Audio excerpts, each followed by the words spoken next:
kan ingin menjadi Indonesia emas ya. Kalau Indonesia emas berarti SDM-nya juga emas gitu, unggul. Nah, disitulah nanti peran adik-adik sangat diharapkan. Karena kalau kita menghitung waktu, adik-adik generasi sekarang inilah yang nanti akan mengisi dan akan membangun Indonesia menuju Indonesia emas.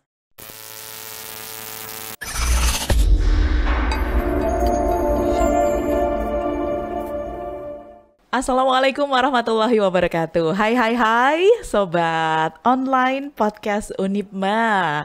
Wow, apa kabar semuanya? Tentu dalam keadaan baik ya.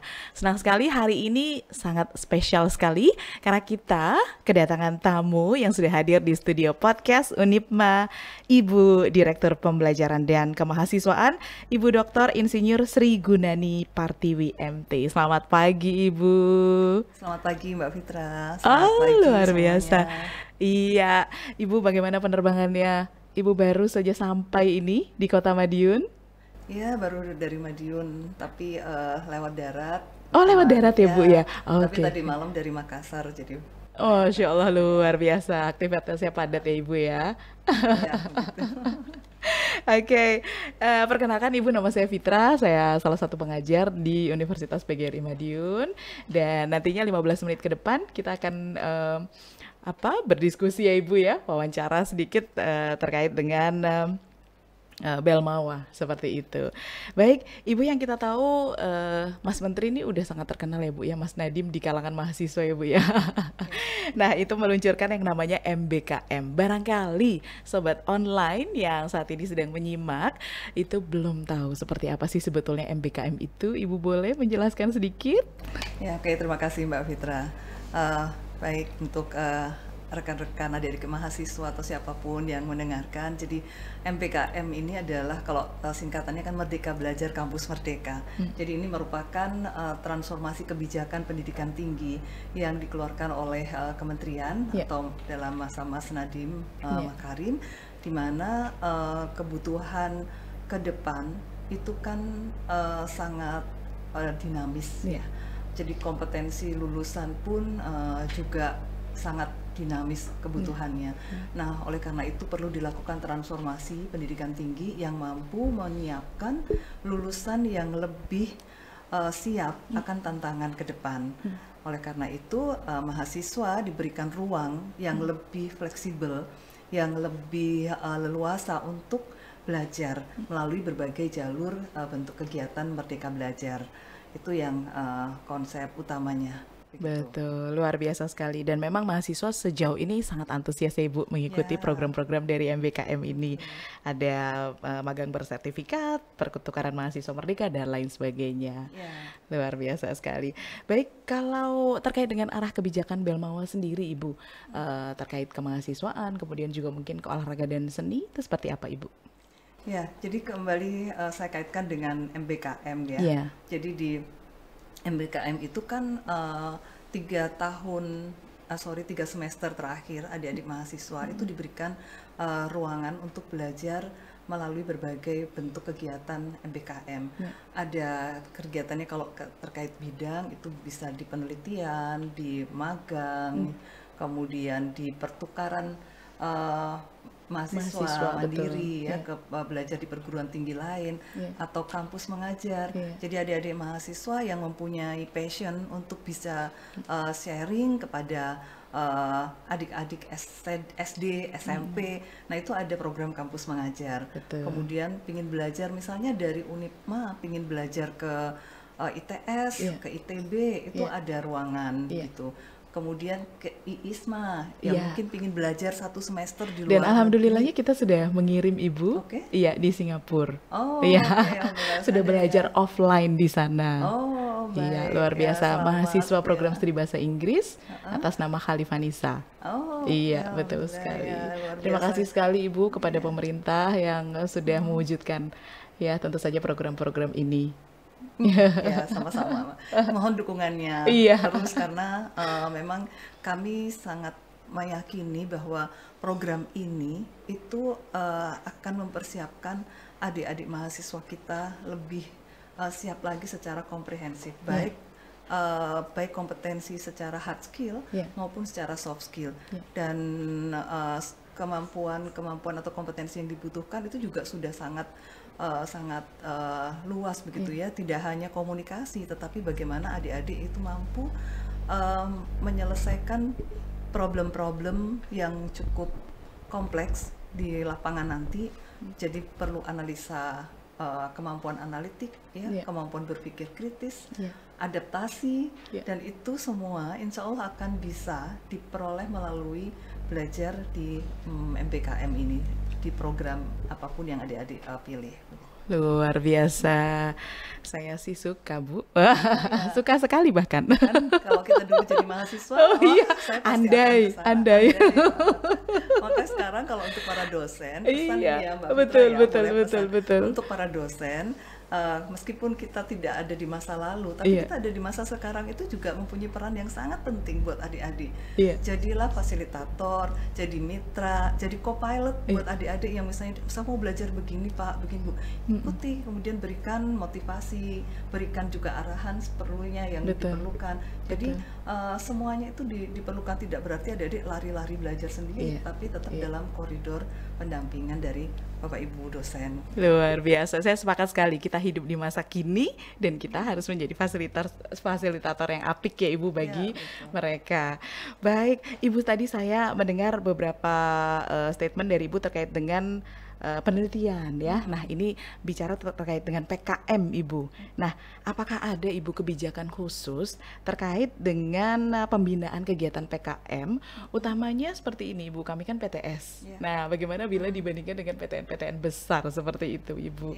Mohon bimbingannya terkait dengan pembinaan PKM. Pembinaan PKM-nya. Jadi memang PKM ini salah satu program yang sangat ditunggu-tunggu oleh adik-adik mahasiswa yang mempunyai passion di bidang penelitian, pengabdian masyarakat, kreativitas dari kewirausahaan, apapun karyanya kan bisa dari berbagai bidang ya. Nah, untuk pembinaan PKM memang pada umumnya karena ini merupakan program reguler, jadi perguruan tinggi itu sudah siap gitu Mbak Fitra, mungkin melalui bidang satu di bawah arahan WR1 ya, kalau saya akademik dan kemahasiswaan, mungkin di bawahnya ada lagi unit yang menangani itu, biasanya mempersiapkan adik-adik ini di dalam persiapan untuk penyusunan proposal misalnya gitu ya. Kemudian nanti dari Kemdikbud sendiri pun ini nanti kan akan menghilir pada PIMNAS ya, Pekan Ilmiah Mahasiswa Nasional. Nah, jadi PKM ini nanti akan dilakukan ada pembinaan kalau dalam format programnya Kemdikbud ada apa namanya tahapan-tahapannya. Nanti bisa di ini. Luar biasa sekali. Kemarin baru saja pulang Bu, kami juga dari PIMNAS. Alhamdulillah mahasiswa juga sangat antusias dan sudah lolos sampai dengan PIMNAS seperti itu. Baik Ibu. Nah, setelah melalui kegiatan tersebut sudah barang tentu pasti akan ada nilai di dalamnya. Nah, berbicara terkait dengan nilai itu bagaimana Bu? Terkait dalam tanda kutip problematika konversi Ibu. Nah, itu boleh dijelaskan Ibu.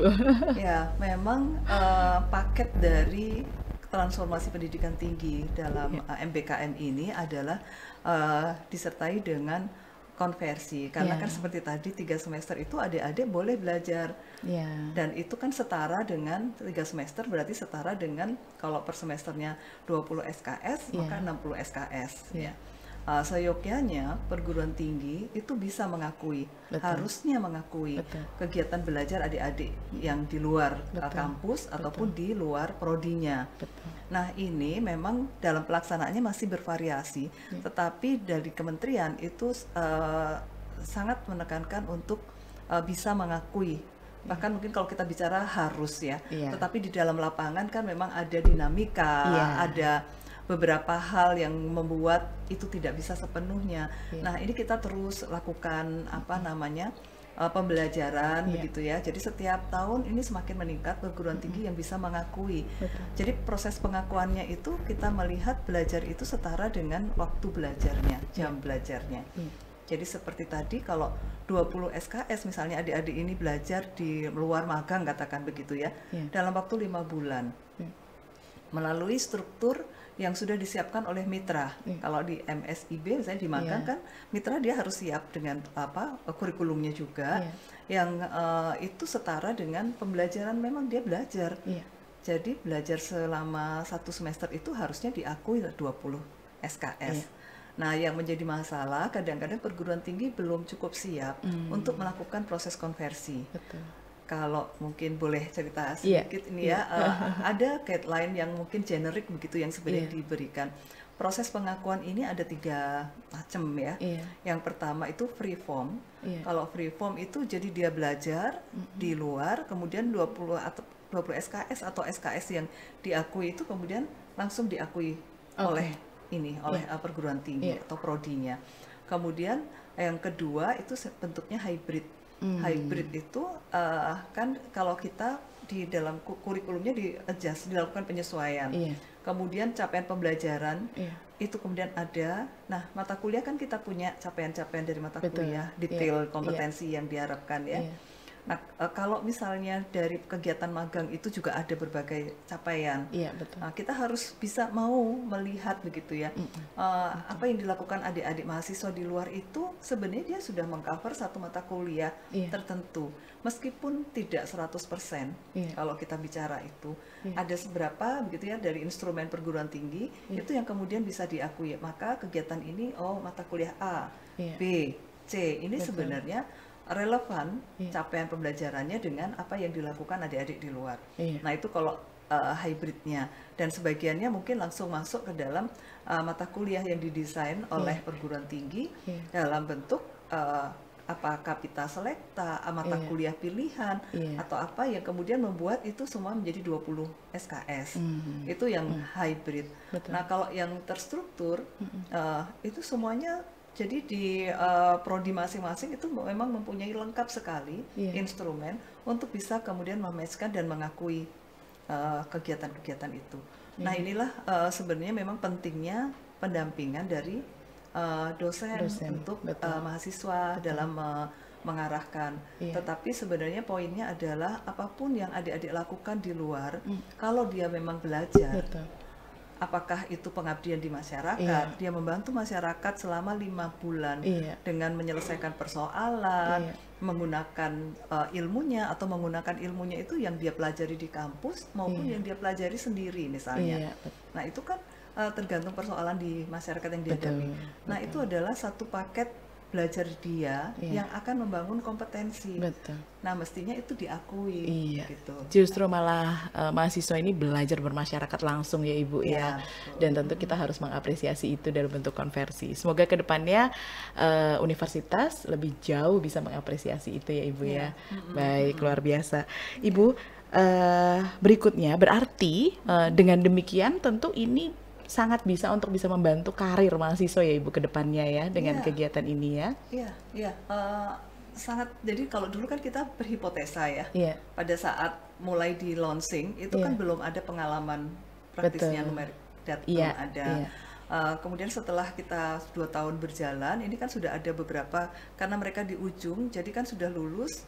Kemudian kita bisa lakukan tracer study ya dari adik-adik alumni MBKM yang fleksib. Kami lakukan memang fleksib. Kalau yang lain mungkin Bapak dan Ibu di perguruan tinggi yang melakukan mandiri itu juga perlu mungkin waktu tracing itu dicek bagaimana pengaruh dari MBKM ini terhadap tadi itu karir ya ke depannya ya Ibu ya. Jadi misalkan di IISMA, MSIB ya. IISMA itu lulusannya dia itu dari rata-rata masa tunggu itu kan 4 bulan. Itu 0,3 bulan. Dia sudah bisa diterima. Luar biasa. Jadi, kemudian yang MSIB itu juga 1 bulanan gitu ya. 1, sekian bulan. Kemudian juga penghargaan. Kan kita mengukur ya di indikator kinerja utama ya, gaji pertama. Nah, gaji pertamanya itu juga lebih dari UMR cukup jauh. Luar biasa. Itu kontrolnya, jadi metode surveinya itu ada kontrol yang adik-adik mahasiswa yang tidak mengikuti program itu dibandingkan dengan yang ini. Gitu, itu memang masih sifatnya jumlahnya yang ada ya, tapi ini terus akan kita lakukan evaluasi ini, di samping juga untuk mengetahui capaiannya, sebenarnya juga untuk mengetahui apa sih yang masih bisa diperbaiki lagi. Begitu. Luar biasa. Kita patut berbangga ya, jadi program pemerintah ini bersinergi dengan apa yang mahasiswa harapkan, dan terbukti ya Ibu ya, sudah ada kontrol bahwa ternyata wow, lulusan dari ISMA pun sudah langsung terserap seperti itu ya Ibu ya. Baik, pertanyaan terakhir Ibu, harapan untuk mahasiswa Indonesia. Ya, adik-adik mahasiswa Indonesia yang kami juga cintai, khususnya untuk Unipma ya Ibu. Khususnya untuk Unipma yang kami banggakan ya. Jadi harapan ya, tumpuan harapan kami ini, generasi yang sudah sekarang ini memegang, katakan begitu ya, kepada adik-adik sangat besar. Karena kalau kita lihat visi SDM kita tahun 2045, kita itu kan ingin menjadi Indonesia emas ya. Kalau Indonesia emas berarti SDM-nya juga emas gitu, unggul. Nah, disitulah nanti peran adik-adik sangat diharapkan. Karena kalau kita menghitung waktu, adik-adik generasi sekarang inilah yang nanti akan mengisi dan akan membangun Indonesia menuju Indonesia emas. Untuk itu, semangat belajar adik-adik itu harus terus ditingkatkan. Ruang-ruang belajar sudah kita fasilitasi dengan lebih fleksibel, lebih terbuka, lebih dinamis. Adik-adik boleh belajar dengan senang ya. Kemudian kami juga mengupayakan atau memberikan kondisi atau membangun ekosistem yang nyaman, aman ya. Dan itu juga dinyatakan komitmennya dengan peraturan menteri yang baru saja, di mana kita menolak adanya 3 dosa, yaitu toleransi, kemudian perundungan, ya, dan juga kekerasan seksual ataupun kekerasan yang lainnya. Jadi suasana yang nyaman, aman di dalam ruang belajar, lingkungan belajar itu diciptakan agar adik-adik bisa belajar dengan nyaman. Untuk itu semangat, dan sekali lagi kami sangat berharap dengan kontribusi adik-adik untuk pembangunan bangsa Indonesia ke depan. Iya, baik. Terima kasih banyak Ibu, luar biasa sekali penjelasannya, dan terima kasih sudah hadir di studio podcast Unipma. Ibu, untuk sesi terakhir, boleh saya minta tolong untuk tagline Unipma, ini Unipma Smart and Competitive. Jadi kita bareng-bareng ya Ibu. Jadi ketika saya mengatakan Unipma, kita mengepalkan tangan dan mengatakan Smart and Competitive. Baik. Unipma Smart and Competitive. Luar biasa, terima kasih Ibu. Baik, demikian tadi bincang-bincang santai tapi syarat makna dengan Ibu Direktur Pembelajaran dan Kemahasiswaan, Ibu Dr. Insinyur Sri Gunani Partiwi MT. Saya Fitra Pinandita selaku pemandu podcast pada pagi hari ini mengucapkan terima kasih atas perhatiannya. Sampai jumpa pada podcast mendatang. Wassalamualaikum warahmatullahi wabarakatuh.